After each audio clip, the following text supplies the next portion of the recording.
नमस्कार, स्वागत है आप सभी का हमारे इस बहुत खास कार्यक्रम spiritual journey with his holiness Raj Rajeshwar Guruji में। मैं हूं आपके साथ नेहा सर्वेश शुक्ला। आज का एपिसोड देखते समय पेन और पेपर अपने हाथ में रख लीजिएगा, क्योंकि ये मैं इसीलिए बोल रही हूँ कि हमारे मन में बहुत सारी मनोकामनाएं होती हैं। हम सोचते हैं कि ये भी हो जाए, वो भी हो जाए, ये इतने सालों से काम नहीं हो पा रहा है, मन में ये कामना है, भगवान इसको भी सुन ही लें। तो आज भगवान सब कुछ सुन लेंगे, क्योंकि आज आपको हर कामना को पूरा करने वाला गुरुजी एक ऐसा मंत्र बताने जा रहे हैं जो बहुत ही ज़बरदस्त होगा। आइए इसके बारे में चर्चा करेंगे और इस प्रोग्राम को बहुत गौर से देखना लास्ट तक। स्वागत करेंगे, हमारे साथ मौजूद हैं राज राजेश्वर गुरुजी। प्रणाम गुरुजी, बहुत बहुत स्वागत है आपका। अच्छा, मुझे लगता है कि दुनिया में ऐसा कोई इंसान नहीं होगा जो ये चाहता हो कि उसकी मनोकामना थोड़ा सा लेट पूरी हो। अभी सोचा 5 मिनट के अंदर पूरी हो जाए, और अगर 6 महीने इंतजार करना पड़ गया तो ऐसा लगता है कितनी बड़ी तपस्या उसने जो है कर ली। इतना बड़ा मतलब गैप हो गया है, तो ये तपस्या से कम नहीं होता है। तो सबसे पहले तो आप मुझे ये बताइए गुरुजी, मंत्र के बारे में बाद में मैं पूछूंगी आपसे। ये इंस्टेंट मनोकामना पूरी होना और मनोकामना जाते भगवान के सामने मांगते रहना, क्या है ये? Human nature? अच्छी बात है, जो हमारा स्वभाव है इच्छा विहीन पशु। मानव का एक मूल धर्म ही है, अगर वो इच्छा नहीं करता तो एक पशु तुल्य हो जाता है। और आजकल तो किचन में भी हम जाते हैं तो इंस्टेंट बनने वाली चीज क्या है वो निकालते हैं। मार्केट में भी तो आने लगी। बिल्कुल, मैगी को डालो, गर्म पानी डालो, और हम फ्लाइट में भी जाते हैं तो 10 मिनट में वो डाल के दे देता है इंस्टेंट। तो हर चीज इंस्टेंट होने लगी है। क्यों? व्यक्ति सोचता है कि मैं जो 5 दिन में काम करूँ वो मेरा 5 मिनट में हो जाए। ये सोचता है कि मैं 50 साल में कुछ मेरी जीवन की कुछ पूंजी प्राप्त करूं, इससे अच्छा मैं 5 दिन प्राप्त कर लूं। तो मानव का स्वभाव है। फिर भी हमारी ऋषि मुनियों की परंपराओं में बहुत कुछ एक ऐसी परंपराओं में इंस्टेंट मंत्र भी दिए गए हैं। उन्होंने भी सोचा होगा कि हमारे आने वाली पीढ़ी, हमारे बच्चे, आजकल वो व्हाट्सएप होगा कि ईमेल होगा कि क्या होगा, उन्होंने भी सोचा तो होगा ही होगा। और जैसे कि इंस्टेंट मैसेज हम ईमेल पे भेजते हैं तो शायद वो खोले तब व्हाट्सएप पे भेजे इंस्टेंट। तो समय के अनुसार व्यक्ति बदला, व्यक्ति की इच्छाएं बदली। इच्छा के साथ मनोकामना इसीलिए बढ़ी क्योंकि हर व्यक्ति चाहता है कि मैं सर्वश्रेष्ठ बनूं, और होना चाहिए। ऐसा नहीं है कि हम जहां थे वहां ही पड़े रहें, अच्छी तरह से बने। उसमें ऋषि मुनियों ने बहुत तपस्या की, और उसमें मंत्रों के अंदर भी इतनी रचनाएं करके गए हैं। उन्होंने सोचा होगा कि इंस्टेंट भूख लगने वाला बच्चा तुरंत रोता है, माँ के पास भागता है, तो माँ सोचती इंस्टेंट उसको क्या बना दो। बिल्कुल। तो मनोकामना भी कई प्रकार की होती है, मगर पूर्ण मनोकामना पूर्ति का मूल श्रेय और मूल आधार क्या है? महालक्ष्मी। कोई भी मनोकामना पूरी करे उसके पीछे क्या चाहिए? धन। लक्ष्मी के बिना आप अच्छे मोबाइल नहीं ले सकते, अच्छे कपड़े नहीं ले सकते, बिल्कुल, अच्छी गाड़ी नहीं ले सकते, अच्छी जगह अगर खाने के लिए जाना है तो भी आपको धन की जरूरत पड़ेगी।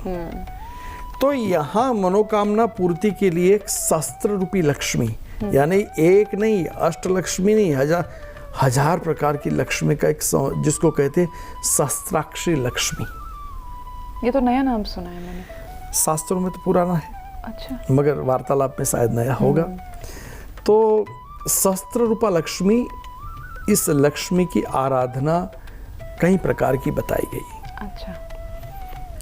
उसमें पौराणिक, वेदोक्त बड़े विधि विधान है। मगर जो मंत्रों को किलित किया गया है, बांध दिया है कि उसको जाप करने के बावजूद भी उसका इतना इफेक्ट नहीं रहेगा। तो ऋषि मुनियों ने कई मंत्र की, बीज मंत्रों की रचना की गई, वो उत्कीलित है, यानी कि खुला। उसको सिर्फ जप करने मात्र से ही उसका फल प्राप्त हो जाता है।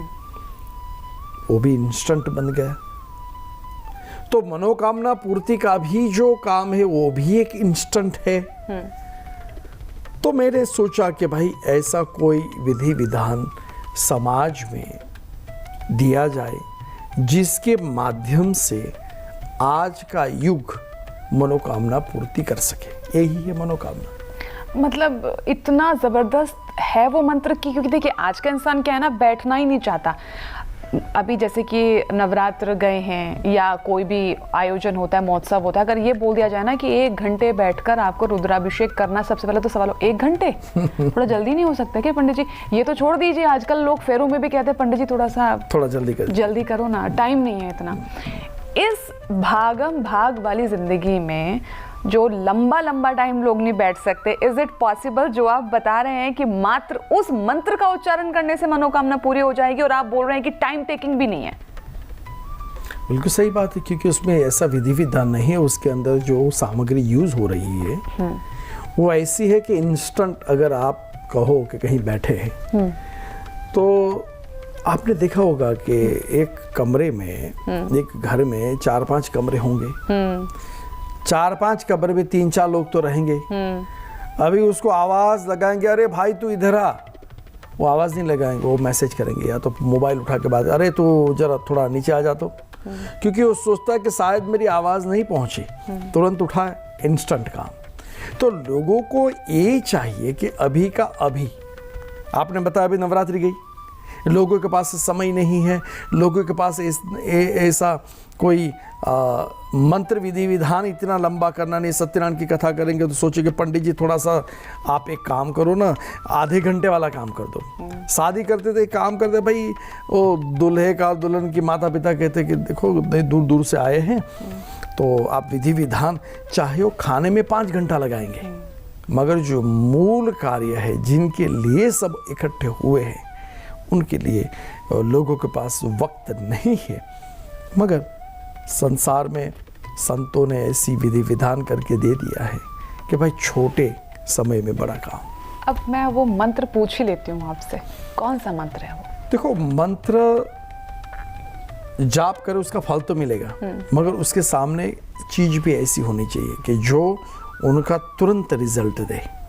यानी कि सहस्त्राक्षी लक्ष्मी जो है वो ब्रह्मांड में उसकी एनर्जी है, मगर वो एनर्जी को संग्रहित एक जगह करे, उसके लिए एक लक्ष्मी की जरूरत पड़ेगी। या तो कई लोग चित्र रख देते हैं लक्ष्मी जी का प्रतीक के रूप में, मगर यहाँ इंस्टेंट करना है। यहाँ विश्वामित्र और वशिष्ठ जिन्होंने भगवान राम को ये साधनाएं दी, उस वक्त एक वर्णन आया है पारद लक्ष्मी का। पारद लक्ष्मी, उसमें पारद में पारद दुर्गा भी है, पारद शिवलिंग भी है, पारद हनुमान, मगर यहाँ पारदेश्वरी लक्ष्मी का वर्णन आया है। अच्छा। और पारद लक्ष्मी वो भी घर के अग्नि कोने में स्थापित होनी चाहिए, वर्णन है, मगर अग्नि कोना लोगों को शायद पता भी नहीं हो तो सामने रखे, साउथ वेस्ट। हाँ। दूसरी बात यह है उसमें पीले कपड़े का महत्व है, यानी पूरा पीला कपड़ा नहीं पहने तो कम से कम गमछा ही डालो, गमछा ही पीला डाल दो। और माला भी पीले कलर की होनी चाहिए, यानी हल्दी की ले सकते हैं, हल्दी की माला, पीली हकीक की माला।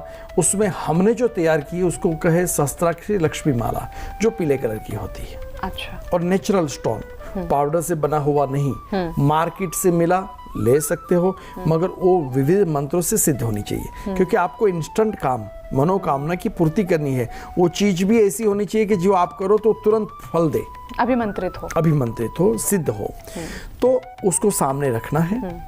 और उस माला, जो पीली माला है, उसका 1-11 आपके समय के अनुसार, अगर समय नहीं भी है ना तो 21 बार भी जाप करो तो भी मंत्र का प्रभाव 24 घंटे तक रहेगा। और ये मंत्र बहुत सीधा साधा है।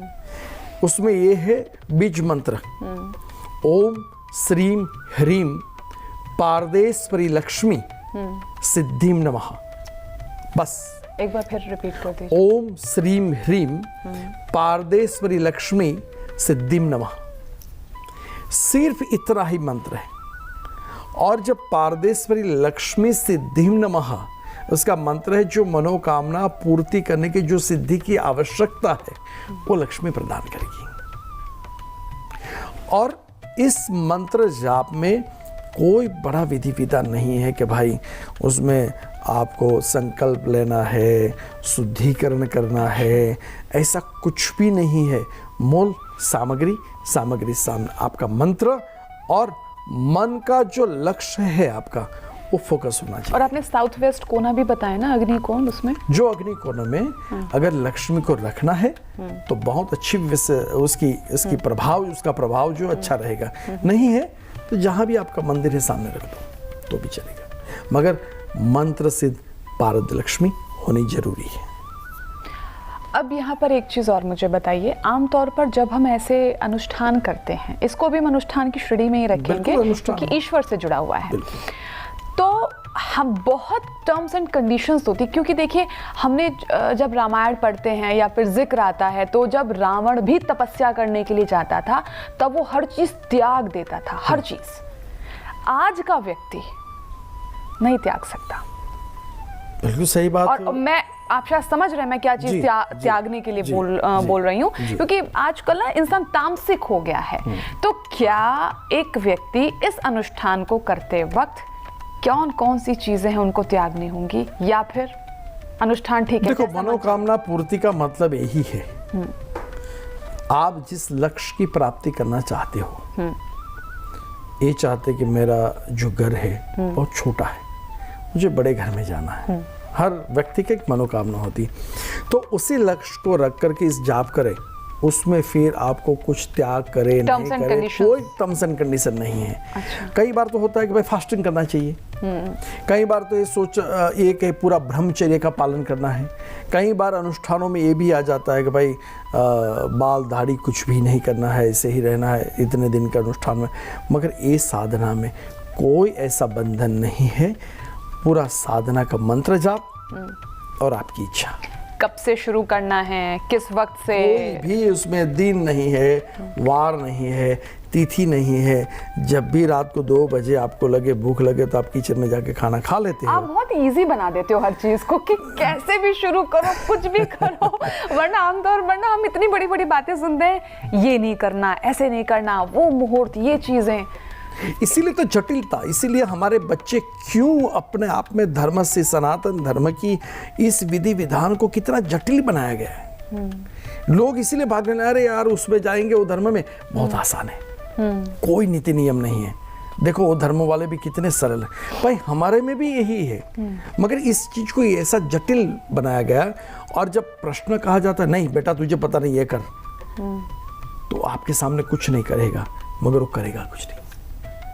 इसलिए हमने हमारी गुरु परंपरा में संतों के साथ, महंतों के साथ, सिद्धों के साथ रिसर्च करके ये करने की कोशिश की कि आज के समय में हमें लोगों को क्या देना है। अच्छा, एक बात मैं पूछूं आपसे, अभी जस्ट ये सवाल आया मेरे मन में कि मनोकामना कैसी भी हो सकती है, कोई भी हो सकती है ना, कोई भी हो सकती है, लेकिन ये मंत्र क्या वो हमारी जो मनोकामना नहीं भी होनी चाहिए उनको भी पूरे करने की सामर्थ्य रखता होगा फिर तो? और वो हो सकता है सामने वाले इंसान के लिए ठीक ना हो। बिल्कुल, मनोकामना के पूर्ति के लिए मैं अगर एग्जांपल दूं, कोई सोचता है कि मुझे ऐश्वर्या के साथ शादी करनी है, ठीक है, मैं इस बात को पूरा क्लियर बता देता हूँ। आप मर्यादित बात कर रहे थे, मगर मैं अमर्यादित बात नहीं कहूँगा, मगर ओपन प्रैक्टिकल। तो इसका मतलब ये नहीं कि उनका ध्यान करके उस मंत्र जाप करे तो वो मनोकामना पूर्ति होगी, मगर हाँ ऐसी मनोकामना पूर्ति होगी कि आपके जीवन में वो नहीं है तो वैसी आ सकती है। अच्छा, हाँ, तो ये हो सकता है, मगर वो नहीं हो सकता जो आप चाहते हैं। लेकिन फिर भी देखिए, एक होता है ना कि पॉजिटिव माइंडसेट के साथ, क्योंकि ईश्वर भी जो है ना वो बहुत ही सकारात्मक है। और भगवान ने तो देखिए, मुझे लगता है रामायण में बड़ी प्यारी सी बात लिखी है कि मोहे कपट छल छिद्र न भावा, कि कपट छल छिद्र और ये तमाम चीज़ें ईश्वर की समझ से परे हैं। तो खैर, आप वो चीज़ मांगिए जो एक्चुअल में जेन्युइन है, जो एक्चुअल में आप चाहते हैं, जो हितकारी है आपके लिए, आपके अपनों के लिए, आपके समाज के लिए, और आपको इस समाज में एक नई गति देने के लिए और सकारात्मक गति देने के लिए। तो देखिए, क्योंकि देखिए सनातन धर्म की अगर मैं बात करती हूँ ना गुरुजी, तो मुझे ऐसा लगता है कि शायद कोई ऐसी चीज़ है ही नहीं जिसका समाधान उसमें ना हो। बिल्कुल, कोई भी ले लीजिए, आप कोई भी कार्ड उठा के देख लीजिए। और प्लस अगर मैं गुरुजी की बात करती हूँ, निखिलेश्वरानंद महाराज की, उनको तो खैर मैंने काफ़ी सुना है कि जब वो बैठ के सत्संग भी करते थे, हजारों की तादाद में लोग वहाँ पर मौजूद होते थे, कोई कुछ भी बोलता था, कुछ भी कहता था, उनका समाधान झट से उनको मिलता था। मैंने खुद सुना है ये। तो आज जब आप उन तमाम चीज़ों को, अपने गुरुदेव को याद करते होंगे, तो क्या सब चीज़ें मन में ख्याल आते हैं? नहीं, कई चीज देखो, प्रश्न तो हर वक्त हर समय कुछ भी आ सकता है। हमको अपने आप में प्रिपेयर रहना पड़ता है।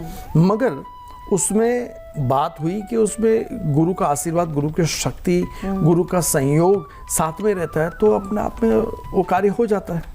उसका प्रश्नों का उत्तर मिल जाता है। और प्रश्नों का उत्तर, कार्य होना और उसके बाद मनोकामना की पूर्ति करना, ये सब संयोग हो जाता है, तो आदमी के अंदर श्रद्धा और विश्वास बढ़ती है। अब विश्वास की बात की ना आपने, विश्वास कितना जरूरी है इन अनुष्ठान को करते वक्त? इस अनुष्ठान में विश्वास की कोई जरूरत नहीं है, क्योंकि कार्य होगा तो विश्वास बढ़ेगा। इसमें कोई आप में श्रद्धा हो लक्ष्मी जी और कुछ नहीं, आप इस मंत्र का उपयोग करके देखो, इस चीज को सामने रखें। इच्छा जो मनोकामना थी वो अपने आप में मनोकामना पूर्ति होगी तो विश्वास बढ़ेगा। पहले विश्वास नहीं था। और मैं कहूँ कि इसमें विश्वास रख करके मैं आपको ये भी कहता हूँ, मेरे पास मुस्लिम धर्म के लोग भी आते हैं, मेरे पास क्रिश्चियन धर्म के लोग आते हैं। मैं उनको कभी नहीं करता हूँ, कभी नहीं कहता हूँ कि आपके धर्म परिवर्तन करो। मैं इतना कहता हूँ आप जो भी कर रहे हो वो करो, मगर ये दवा है, दवा के रूप में आप करोगे आप जीवन। वो करते हैं, मानते सच। मेरे पास हजारों ऐसा एग्जाम्पल है। मैंने उनको उनका ये छोड़ो, ये करो, ये छोड़ दो, मैंने कभी नहीं कहा। मैं अपने धर्म को रिस्पेक्ट करता हूँ, वो अपने धर्म को रिस्पेक्ट करते हैं। मगर एक चाइनीज डॉक्टर के पास आप जाओ, चाइनीज वो दवा देगा, उसका मतलब थोड़ा कि आपको चाइनीज बन जाना है। फिर उस मंत्र के प्रति उनकी श्रद्धा बढ़ेगी तो सोचेगा नहीं ये चीज मैं रखूं। अच्छा, एक बात मुझे और बताइए, ये तो हमारा आसान सा एक मंत्र हो गया, लेकिन मनोकामना के लिए ये जो आप जिन लक्ष्मी के बारे में बता रहे हैं, इनका नाम माफ कीजिएगा मैं दोबारा, पारद लक्ष्मी, पारद लक्ष्मी के बारे में, तो ये जो लक्ष्मी है वो पारद की बनी हुई होती है? वो अष्ट धातु के साथ, मर्क्यूरी के साथ बनी हुई, जिसको पारद, जैसे पारद शिवलिंग की बातें करते हैं हम, वैसे पारद की लक्ष्मी बनाई। अच्छा, अगर मैं शास्त्रों में थोड़ा सा समझना चाहूँ तो कहाँ पे जिक्र मिलता है इनका? तो क्या ये भी श्री हरि के साथ विराजित होती हैं? बिल्कुल। जो पारदेश्वरी और पारद का आलकमी तंत्र के नाम की एक पुस्तक मिलेगी आपको, आलकमी तंत्र। आलकमी तंत्र में ऐसा रहस्य बताया गया है कि कौन सा विग्रह बनाया जाए जिसका फल क्या होगा। और जिसका फल, जैसे कि पारद शिवलिंग है उसका फल एक अलौकिक है, पारद लक्ष्मी है उसका फल अलग है, पारद दुर्गा है उसका फल अलग है। यानी कि पारद से निर्मित जो शक्ति यानी कि विग्रह बनती है तो उसका एक प्रभाव अलग बनता है, जो मनोकामना पूर्ति के लिए इंस्टेंट काम करता है।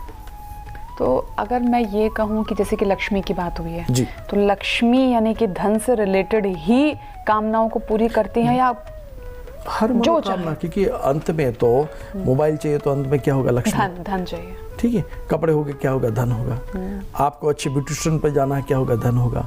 अच्छा खाना खाना है, धन। अंत में तो वही आएगा ना। फिर बाद की बात अलग है। एक मनोकामना पूर्ति करने के लिए आपको एक अच्छे धन की आवश्यकता, इसीलिए शस्त्राक्षी लक्ष्मी को पारद लक्ष्मी के साथ जोड़ दिया गया। यस, बहुत आसान। यानी कि आपको समय देखने की कोई ज़रूरत नहीं है, आपको मुहूर्त की भी कोई ज़रूरत नहीं है, आपको बहुत टर्म्स एंड कंडीशंस अपनी लाइफ में अप्लाई करने की कोई ज़रूरत नहीं है। सिंपल सा मंत्र। अगर ये प्रोग्राम अभी देखना शुरू किया है तो अगर आप YouTube पे फ़िलहाल इसको देख रहे हैं तो आप थोड़ा सा बैक जाके देख सकते हैं। गुरुजी ने अभी यहाँ पे इस मंत्र के बारे में बताया है। जितनी यथाशक्ति हो, जितना आप उसका मंत्र का जप करना चाहें, आप उतना उसका मंत्र का जप कर सकते हैं। और सबसे बड़ी बात यह है, गुरुजी ने खुद बोला कि रिजल्ट आप खुद अपनी आंखों से देखेंगे, आपको इधर उधर दिमाग लगाने की ज़रूरत नहीं है। तो आज के लिए इस एपिसोड में सिर्फ इतना ही। उम्मीद करेंगे कि आप इस मंत्र का जप करके वो रिजल्ट आप खुद अपनी लाइफ में देखेंगे। बहुत बहुत धन्यवाद आपका गुरुजी हमारे साथ जुड़ने के लिए। प्रणाम।